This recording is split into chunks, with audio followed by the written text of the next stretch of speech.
દાહોદમાં પ્રાથમિક સુવિધાના અભાવને લઈને સ્થાનિકો 21 દિવસના ધરણા બાદ કોંગ્રેસ હવે મેદાનમાં આવી।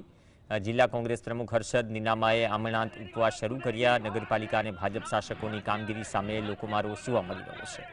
પડતર પ્રશ્નો અને જનતાની હાલાકી મુદ્દે કોંગ્રેસ કાર્યકર્તાઓએ પ્રાંત કચેરીએ હલ્લાબોલ કર્યું।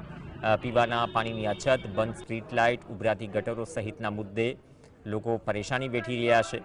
હર્ષદ નીનામાએ જનહિત માટે અન્ય જળનો ત્યાગ કરી લડત શરૂ કરી છે અને પ્રાંત અધિકારીને આવેદનપત્ર ચીમકી ઉચ્ચારી સમસ્યાનું નિરાકરણ નહીં આવે ત્યાં સુધી ઉપવાસ ચાલુ રહેશે।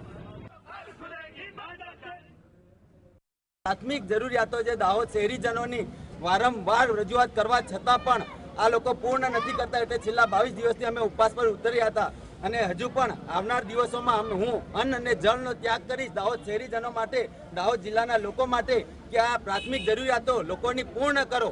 એના માટે ચીફ ઓફિસર સાહેબને અને પ્રાંત કલેક્ટર સાહેબને અમે આજે આવેદનપત્ર